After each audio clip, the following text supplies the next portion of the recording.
नमस्कार, आप देख रहे हैं एबी न्यूज और मैं हूं आपके साथ प्रज्ञा। लेटरल एंट्री को लेकर इन दिनों चर्चाओं का माहौल गर्म है। आपको बता दें कि लेटरल एंट्री के तहत किसी भी निजी कर्मचारी को सीधे सरकारी नौकरी में जाने का अवसर मिलता है, लेकिन इन दिनों इस पर राजनीतिक चर्चा काफी हो रही है। कई सारे नेताओं की ओर से बयानबाजी की गई है। ये बयानबाजी क्यों की गई है और किस बात को लेकर की गई है, इसी पर बात करने के लिए आज हमारे साथ हमारे senior journalist Chandan Jha sir जुड़े हुए हैं, जिनसे जानेंगे कि लेटरल एंट्री आखिर है क्या और ये जो बयानबाजी की जा रही है नेताओं की ओर से, ये बयानबाजी क्यों की जा रही है।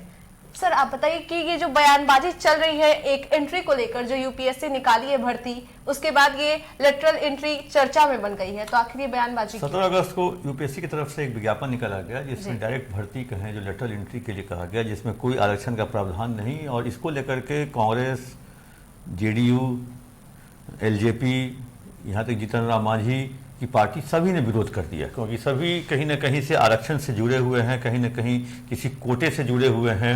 कोई दलित से है, कोई मुसहर से है, कोई ईबीसी से है, कोई ओबीसी का नेता अपने आप को कहता है, पार्टी कहता है। वैसी स्थिति में इस चीज़ का विरोध पहले कांग्रेस ने किया। कांग्रेस विरोध किया तो उसके बाद चिराग पासवान भी विरोध कर दी। उन्होंने कहा जो ये चीज़ सही नहीं है, इसको हम उचित प्लेटफॉर्म पे उठाएंगे।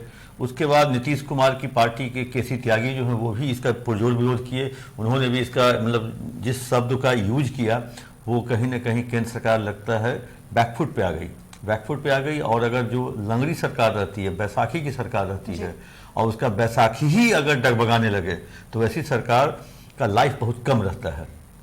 तो आनंद फानंद में प्रधानमंत्री नरेंद्र मोदी को लगा जो कहीं वो ट्रैक कहीं बदल तो नहीं रहे हैं या उनकी गाड़ी कहीं डिरेल तो नहीं होने वाली है जो एनडीए की सरकार है। तो इसी को उन्होंने कहें जो अभी तुरंत जो डीओपीटी मंत्री हैं जितेंद्र सिंह, उन्होंने एक पत्र जारी किया है, यूपीएससी के चेयरमैन को लिखा है और कहा है जो आपने जो 17 अगस्त को जो विज्ञापन निकाला है 45 सीटों के लिए, उसको तत्काल प्रभाव से रद्द कर दिया जाए। और ये प्रधानमंत्री नरेंद्र मोदी के निर्देश पर ऐसा हुआ है, क्योंकि यह बहुत ज़्यादा विवाद हो गया था। बिहार में आज तेजस्वी यादव की भी बाइट आई है, उनके तरफ से पत्र जारी किया गया है। नीतीश कुमार की पार्टी जेडीयू कहें जो एक तरह से प्रधानमंत्री या एनडीए के इस कार्य से जो देश का जो पूरा विपक्ष है उनके साथ नीतीश कुमार और चिराग जाते हुए दिखने लगे प्रधानमंत्री नरेंद्र मोदी को। उसके बाद उन्होंने लिया, क्योंकि उनके 5 सांसद हैं और 12 इनके सांसद हैं, 17 सांसद। तो 17 सांसद अगर वहाँ से निकल जाते हैं तो वैसी स्थिति में अल्पमत में आ जाएगी केंद्र सरकार। तो उस सरकार अगर ये कदम नहीं उठाती केंद्र सरकार, तो हो सकता है जो अगले 1-2 दिनों में या कहें जो अगले वीक तक में कुछ बड़ी राजनीतिक घटनाक्रम यहाँ घटती देश में, और हो सकता है जो इसका फायदा कहीं विपक्ष जो अभी वर्तमान विपक्ष है उसको मिलता हुआ दिखता। वैसी स्थिति में हाँ, एक सबसे इम्पोर्टेंट चीज़ है जो टीडीपी जो है, जो एनडीए का दूसरा जो बैसाखी है, वो इसका पक्षधर है। उसने कहा जो इससे कोई घाटा नहीं होगा, इससे और अच्छा ही होगा। पढ़े लिखे लोग जो एक बड़े बड़े संस्थानों में काम किए रहते हैं, जिनकी उम्र 45 वर्ष से ऊपर तक की हो जाती है, वैसे लोगों को अगर सीधी भर्ती होती है सरकारी सेवा में तो वो सरकार के लिए फ़ायदेमंद होगा। लेकिन कहीं ना कहीं जो अभी एनडीए है वो भी कहे जो उन्होंने कहा जो 70 के दशक से, हम बता दें थोड़ा, लेटरल एंट्री जो है 70 के दशक से ही शुरू हुआ। उसमें कांग्रेस का शासन था, 2005 तक चला लगभग। और उसमें 2005 में जो आरक्षण 2005 में जो मोंटेक सिंह अहलुवालिया की नियुक्ति हुई, और कहा जा रहा है जो 1970 के दशक में डॉक्टर मनमोहन सिंह की एंट्री हुई थी इसी में, वो 71 में आर्थिक सलाहकार भी बने। तो वैसी स्थिति में कहें जो मनमोहन सिंह हैं, सैम पित्रोदा है, विजय कृष्ण मूर्ति है, रघुराम राजन हैं और मोंटेक सिंह अहलुवालिया है, और कहें जो और भी कई नाम हैं, जो ये लोग मतलब लेटरल एंट्री के मार्फत से आए और बड़े बड़े पदों पर रहे। कहीं कोई आर्थिक सलाहकार बना, कहीं कोई रिजर्व बैंक का गवर्नर बने। तो वैसी स्थिति कहीं कोई सैम पित्रोदा राजीव गांधी के ज़माने में उनके सलाहकार हुआ करते थे, कहीं आज भी वो एनआरआई से डील करते हैं। तो वैसी स्थिति में ये आरोप अब कांग्रेस पे ही लग रहा है, जो कांग्रेस ही लेटरल एंट्री के जन्मदाता हैं आज। लेकिन ये लोग उसी बात को उठा रहे हैं जिसको लेकर के काफ़ी कहासुनी भी हो रही है।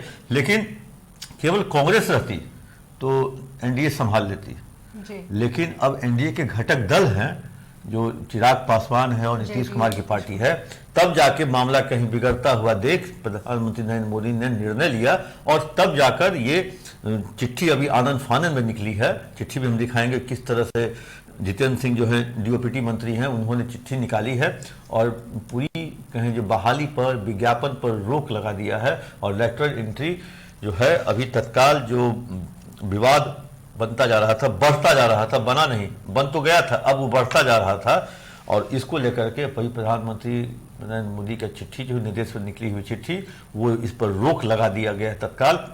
हो सकता है जो क्योंकि बिहार में जो आरजेडी ने जो प्रचार किया वो साफ तौर पे ये वो कहती थी जो अगर एनडीए की सरकार दिल्ली में बनी तो आपका आरक्षण छीन लिया जाएगा। तो वैसी स्थिति में ये तो अब चीख चीख के चिल्ला रहे हैं जो भाई देखो विज्ञापन निकल रहा है, विज्ञापन निकल रहा है तो आरक्षण कहाँ है इसमें। एक अभी पेपर का कटिंग तेजस्वी यादव ने दिया है इसमें अपने व्हाट्सएप ग्रुप पे, इनका जो यहाँ व्हाट्सएप, पूरे देश में 365 जगहों पे कोई बहाली की है, उन्होंने विज्ञापन दिया है और हम वो दिखाते हैं जो विज्ञापन किस चीज़ का है और उसके तरफ से वो उन्होंने कहा जो इसमें भी कहीं से भी कोई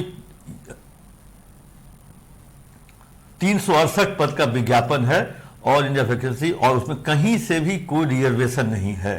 और इसको लेकर के भी उन्होंने कृषि अनुसंधान एवं शिक्षा विभाग अंतर्गत विज्ञापित 368 पदों की नियुक्ति में भी एकल पद के तहत विज्ञापन प्रकाशित कर यह लिखकर कहा गया है जो कोई वहां पे आरक्षण नहीं है।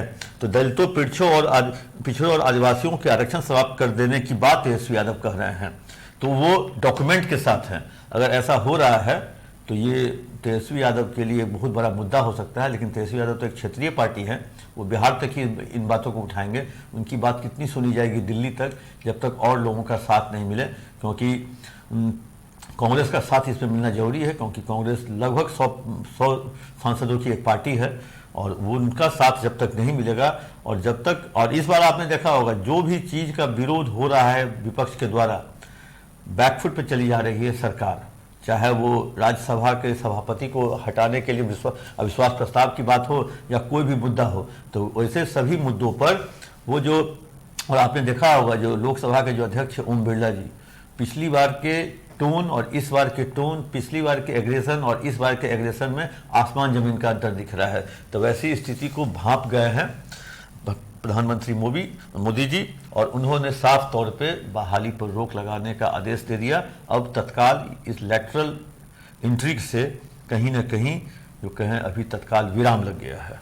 ये लेटरल एंट्री के बहाने ये लोग आरक्षण को समाप्त करना चाहते हैं और संविधान के खिलाफ ये लोग काम कर रहे हैं। हम लोग शुरू दिन से ही बोलते रहे हैं कि भाई ये लोग आरक्षण विरोधी हैं, SC ST विरोधी लोग हैं और ये लोग किसी भी कीमत पे नहीं चाहते हैं कि SC ST समाज जो है सचिवालय में बैठे।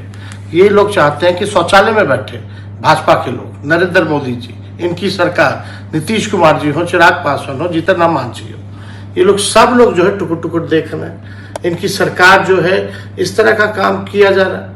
आपका सिविल सर्विसेज है, आयोग बना हुआ है, उसके जरिए UPSC है, सब चीज़ है, IAS IPS की बहाली का प्रक्रिया है, उसके थ्रू होता है, परीक्षा होती है, उसमें आरक्षण के प्रावधान दिए गए हैं और ये लोग लेटरल के बहाने जो है आरक्षण को ही खत्म कर देना चाहते हैं। बताइए, बिना किसी परीक्षा के, बिना किसी आरक्षण के IAS और IPS भर्ती हो जाएंगे।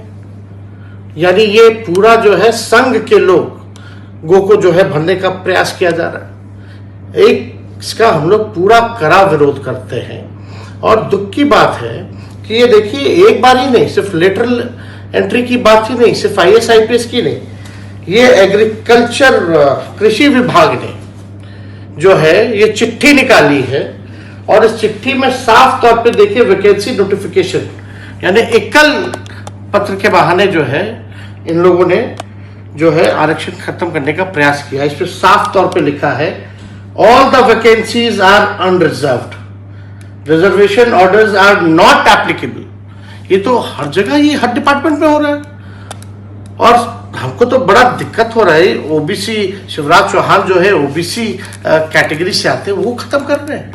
नरेंद्र मोदी जी अपने आप को पिछड़ा का बेटा बोलते हैं, शिवराज चौहान पिछड़ा का बेटा बोलते हैं और ये हर जगह आरक्षण खत्म किया जा रहा है। ये लोग संघ के इशारे पे काम कर रहे हैं और संघ के लोगों को भरना चाहते हैं इन सब जगहों पर। जितना भी महत्वपूर्ण पद है जहां डिसीजन मेकिंग, पॉलिसी मेकिंग होता है, वहां ये लोग नहीं चाहते हैं कि कमजोर तबका जो है, जो रिजर्व कैटेगरी में जो लोग आते हैं, पिछड़े हों, अति पिछड़े हों, दलित हो, आदिवासी हो, ये लोग जो है अहम पद पर ये लोग बैठे, ये खत्म करने की साजिश है। और चिराग पासवान क्या कर रहे हैं, जीतन राम मांझी क्या कर रहे हैं, इनके बदौलत सरकार है, टुकुर टुकुर देख रहे हैं लोग। इन लोगों को तो त्याग दे देना चाहिए, इस्तीफा दे देना चाहिए। और मांझी जी क्रीमी लेयर के सपोर्ट करते हैं, क्या बात है। तो आप अपने बेटे को अपने क्यों बैठे, अब बाई इलेक्शन होगा तो फिर उनका परिवार का लोग को लड़ाएंगे चुनाव, आप क्यों नहीं त्याग कर रहे हैं। ये दोहरी नीति नहीं चलने वाली है। और इसमें सबसे ज्यादा चेहरा उजागर हुआ है चिराग पासवान और जीतन राम मांझी का। चिराग पासवान जी क्या कर रहे हैं, हाँ में हाँ मिला रहे। आज उनके पिताजी होते तो ये ऐसा होने देते, इसका कड़ा विरोध करते। रामविलास पासवान जी ने माइनॉरिटी के सवाल पर इस्तीफा देने का काम किया था। चिराग पासवान क्या कर रहे हैं, खाली मलाई खा रहे हैं सरकार में बैठ करके। बंगला दे देगा, सिक्योरिटी दे देगा, उसी में ये लोग खुश हैं। घर बर्बाद कर दिया, अब ये लोग संविधान को खत्म कर रहे हैं, ये लोग टुकुर टुकुर देख रहे हैं। तो देश की जनता देख रही है, दलित समाज, आदिवासी समाज देख रहे हैं इन नेताओं को, और समय पर इन लोगों को सबक सिखाने का काम करेगा। बात अगर की जाए तो सरकार चल रही है, वही सवाल खड़ा होता है ना, चाहे वक्फ बोर्ड का नीति आया, चाहे SC ST का क्रीमी लेयर की बात आई, चाहे ये एकल वाला आया है, और अभी IAS IPS की जो बहाली की जा रही है लेटरल के जरिए, तो ये लोग मुख्यमंत्री नीतीश कुमार जी, चिराग पासवान, जीतन राम मांझी, ये सब चुप्पी साधे हुए हैं। और इन लोगों ने बिल का समर्थन किया था वक्फ बोर्ड का। तो ये लोगों का असली चेहरा जो है उजागर हो गया है। ये लोग केवल चाहते हैं कि इनका मलाई सरकार में बैठ के खाते रहो, चाहे हमारा लोकतंत्र खत्म हो जाए, आरक्षण खत्म हो जाए, संविधान खत्म हो जाए। एक समय था जब नीतीश जी कहते थे कि सबसे बड़े हिमायती वही हैं, EBC हो, SC ST हो, अति पिछड़ा हो, OBC हो। आज जो भी कुछ हो रहा है तो फिर नीतीश जी क्यों नहीं बोल रहे हैं, आपको क्या लगता है इसके पीछे क्या रीजन? नहीं, अब इसके पीछे तो अब क्या बताएं, उन लोगों को अपना बस मलाई खटना है सरकार में। और नीतीश कुमार जी तो थक चुके हैं, उनसे कुछ होने वाला नहीं है, संभाल नहीं रहा बिहार। आज ऐसे जगह पे बैठे हैं, जो फैसला हम लोगों ने महागठबंधन ने लिया था 75% आरक्षण बढ़ाने का, उसको शेड्यूल लाइन में डालने का, उस पर आज तक चुप है, मुंह में दही जमा के बैठे हुए। तो देश की जनता जो है, बिहार की जनता इन लोगों को माफ नहीं करेगी। अब फिलहाल के लिए तो प्रधानमंत्री नरेंद्र मोदी की ओर से लैटरल एंट्री के तहत होने वाले बहाली पर रोक लगा दी गई है। अब आगे और क्या निर्णय लिया जाएगा और राजनीतिक गलियारों में क्या कुछ चर्चाएं चलेंगी, ये सभी देखने वाली बात होगी। फिलहाल के लिए भी न्यूज में इतना ही, धन्यवाद।